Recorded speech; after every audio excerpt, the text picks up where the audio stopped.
नमस्कार दोस्तों, राधे राधे।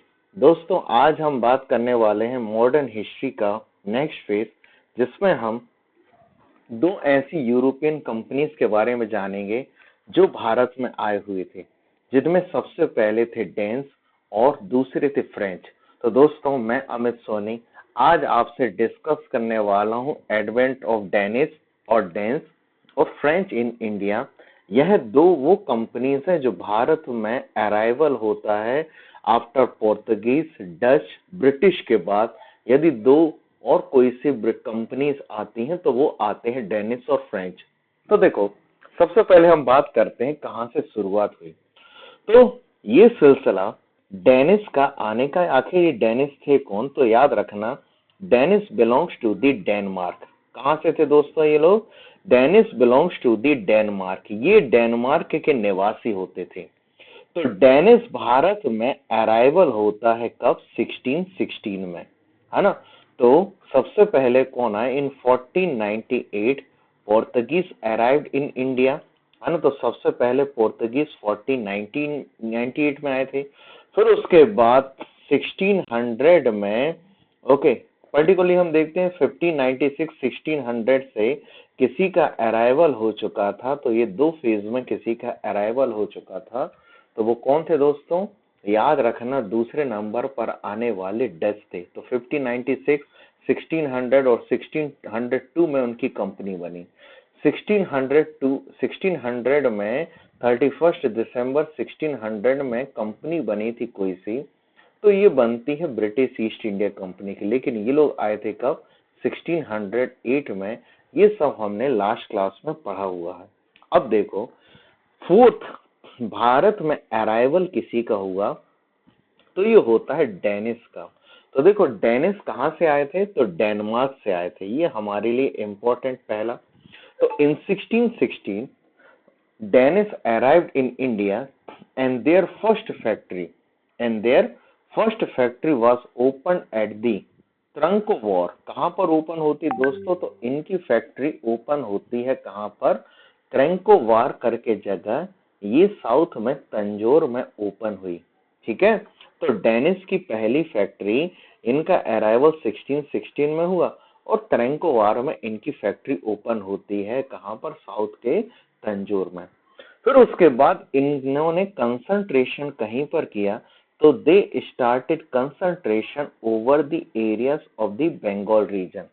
तो इन्होंने अपना कंसंट्रेशन कहीं पर किया, तो ये कंसंट्रेशन करते हैं कहाँ पर? बंगाल में। और बंगाल के सेरामपुर में इनकी फैक्ट्री ओपन हुई, ये 1676 में। तो देखो दोस्तों, इनकी केवल हमें दो फैक्ट्रीज ही मिलती हैं। तो पहली फैक्ट्री टैंकोवार में ओपन हुई जो तंजौर में, और यदि आज हम देखते हैं तो ये एरिया कौन सा? तमिलनाडु का एरिया हो गया। और उसके बाद इनकी सेकेंड फैक्ट्री कहीं पर ओपन हुई तो बंगाल के सेरामपुर में इनकी फैक्ट्री ओपन होती है। और फाइनली इन 1745 की बात है दोस्तों, in 1745 they sold all their factories to the British.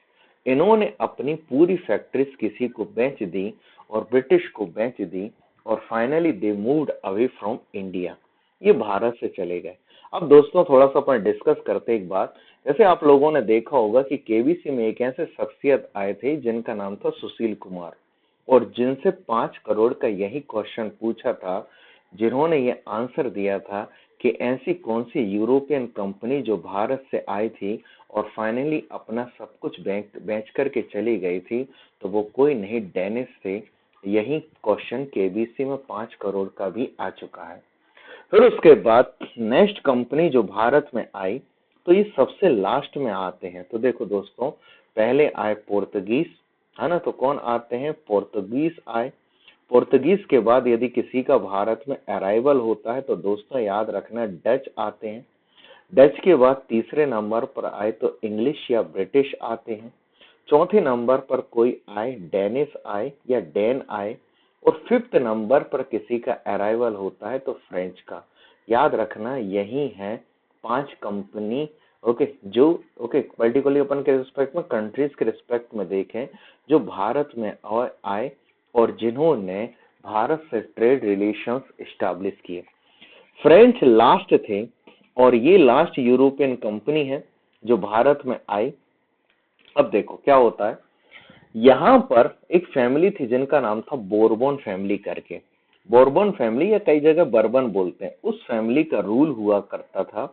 और यहाँ के किंग थे लुइस 14 करके, आप लोगों ने सुना होगा लुइस 15 16। तो लुई 14 का एरा था और लुई 14 ने अपने मिनिस्टर कोलबर्ट से कहा कि यार क्यों ना एक कंपनी बनाया जाए जो जाकर के साउथ ईस्ट एशियन नेशंस में क्या करे दोस्तों, ट्रेड करे। तो यहीं पर लुइस 14 के समय जो मिनिस्टर कोलबर्ट था उसने कंपनी बनाई जिसका नाम था campaign dash D Indies orientals, है ना। तो क्या नाम था, कैंपेनी, ओके, कैंपेनी डैश इंडीज ओरिएंटलिस, है ना। तो मतलब अपन बोल सकते हैं क्या इसको, यदि अपन सिंपल भाषा में बोले तो फ्रेंच ईस्ट इंडिया कंपनी बनकर के तैयार हुई। इस कंपनी की खासियत थी, अभी तक जितनी भी कंपनीज बनी थी वो सभी के सभी कंपनीज प्राइवेट मर्चेंट की कंपनी हुआ करती थी। ये सिर्फ एक ऐसी कंपनी थी जो गवर्नमेंट स्पॉन्सर्ड कंपनी थी, ये सबसे इंपॉर्टेंट है। ओके, तो फ्रेंच कंपनी या हम बोल सकते हैं फ्रेंच गवर्नमेंट ने किसी को स्पॉन्सर किया था। तो ये स्पॉन्सर किसको करते हैं दोस्तों, याद रखना, इन्होंने इस कंपनी को स्पॉन्सर किया तो जितना भी इनकी सैलरी वगैरह जो भी बनेगी ये सब गवर्नमेंट डिसाइड करती थी। तो एक लास्ट कंपनी जो भारत में आई जो टोटल के टोटल गवर्नमेंट एफिलिएटेड या गवर्नमेंट स्पॉन्सर्ड कंपनी हुआ करती थी, जो अपनी फाइनेंशियल नीड्स के लिए किसी के ऊपर डिपेंड हुआ करती थी। तो ये डिपेंड हुआ करती थी किसके ऊपर, गवर्नमेंट के ऊपर। अब इसके बाद ओके सबसे पहला शख्सियत, अब देखो ये लोग भी सबसे पहले कहाँ पहुंचते हैं, तो they first reach to the Africa. यदि आप जाते हो तो अफ्रीका में एक आपको आइलैंड मिलता है जिसका नाम है मेडागास्कर।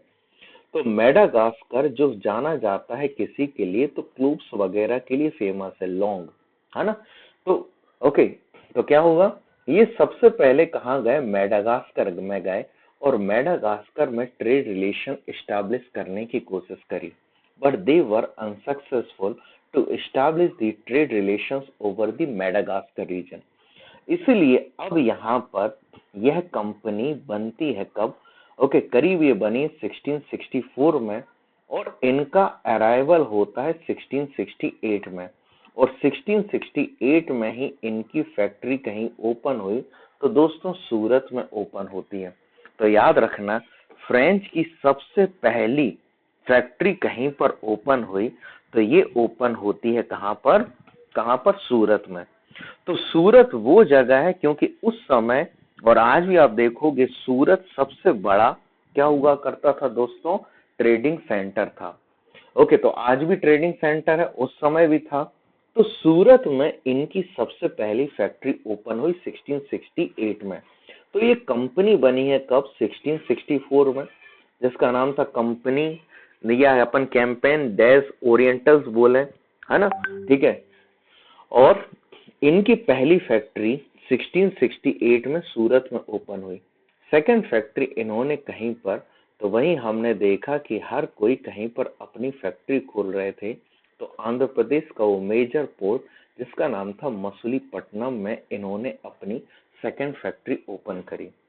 फिर इसके बाद इन्होंने एक छोटा विलेज जिसका नाम था पुदुचेरी, जैसे हम पौंडीचेरी या पुदुचेरी के नाम से ही जानते हैं, इन्होंने साउथ के वलीकोंडपुरम के एक राजा थे, वलीकोंडपुरम के एक राजा थे जिनका नाम था शेर खां। तो शेर खां से, ठीक है, इन्होंने क्या किया है दोस्तों, पुदुचेरी विलेज लिया। तो क्या होता है दोस्तों, एक्चुअली क्या है, वलीकोंडपुरम राजा थे और शेर खां लोधी जो था ये एक सूबेदार हुआ करता था। तो वलीकोंडपुरम के अंडर में ओके शेर खां गवर्नर था, जिससे उन्होंने कोई सा गांव लिया तो पुदुचेरी गांव लिया। तो क्या होता है दोस्तों, यहाँ पर ये याद रखना, यहाँ पर ये लोग क्या करते हैं दोस्तों, ओके ये लोग एक पुदुचेरी विलेज को ऑब्टेन करते हैं।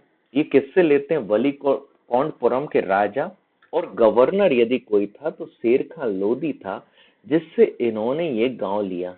और फिर ये उसे डेवलप करते हैं और डेवलप करके अपनी फैक्ट्री बनाते हैं, है ना। और ये फैक्ट्री इस तरीके की बनी दोस्तों कि इनका ये मेन हेडक्वार्टर बन जाता है और आगे चल कर के इनकी पूरा सेटलमेंट कहीं पर हुआ, तो यहीं ओके किस जगह पर होता है दोस्तों, पुदुचेरी पर हुआ। फिर धीरे धीरे करके इन्होंने अपनी फैक्ट्रीज का एक्सटेंशन किया। ये बंगाल के चंद्रनगर हो गया, मॉरिशस हो गया, ओके माहे हो गया, कराईकाल हो गया, इन सभी जगह पर अपनी फैक्ट्रीज को इन्होंने एक्सटेंड किया। पहला इस कंपनी का डायरेक्टर कोई बनता है जिसका नाम था फ्रैंको मार्टिन। तो पहला डायरेक्टर कोई बना था तो फ्रैंको मार्टिन बना था। और फिर उसके बाद इंपीरियलिज्म की पॉलिसीज, मतलब किसी दूसरी की टेरिटरी को एक्वायर करना, इस पॉलिसीज को किसी ने स्टार्ट किया था। तो चाहे आप इसे ड्यूप्लेक्स बोलो या ड्यूप्ले बोलो, यही वो ड्यूप्लेक्स या ड्यूप्ले वो शख्सियत था जिसके समय इंपीरियलिज्म की पॉलिसीज स्टार्ट हुई। और फिर ब्रिटिश और फ्रेंच के बीच में कॉन्फ्लिक्ट हुआ और जिसे हम कार्नेटिक वार के नाम से जानते हैं। देखो दोस्तों, लड़ाई होने का कारण क्या होता है? लड़ाई होने का कारण ये हुआ कि ये कंपनी जो थी, ये टोटल के टोटल गवर्नमेंट की ऊपर डिपेंडेंट थी, है ना। तो मतलब क्या बोल सकते हैं, एक प्रकार से it was totally government sponsored company. जब ये गवर्नमेंट स्पॉन्सर्ड कंपनी थी, ओके, जिसके कारण इन्हें हर किसी चीज के लिए किसी के ऊपर डिपेंड होना पड़ता था, तो सरकार के ऊपर डिपेंड होना पड़ता था। और वही कारण कार्नेटिक वार के मेन रीजन बने। तो कार्नेटिक वार जो है, ये हम नेक्स्ट क्लास में पढ़ेंगे, जो हिस्ट्री का सबसे इम्पोर्टेंट टॉपिक और सबसे पेचीदा टॉपिक है। लेकिन यदि एक बार उसे आप समझ गए तो आप कभी भी इसे भूलोगे नहीं और आराम से उसे लिख पाओगे। तो दोस्तों, यहाँ तक ये पूरी एडवेंट ऑफ द यूरोपियंस में हमने सभी कंपनीज के बारे में पढ़ा, ओके, जो जो भारत में आई थी। और यदि आपको ये सब पसंद आया हो तो दोस्तों इसे लाइक करो, शेयर करें और जल्द से जल्द इसे सब्सक्राइब करो। थैंक यू दोस्तों, मिलते हैं नेक्स्ट वीडियो में। तब तक के लिए जय हिंद, जय भारत।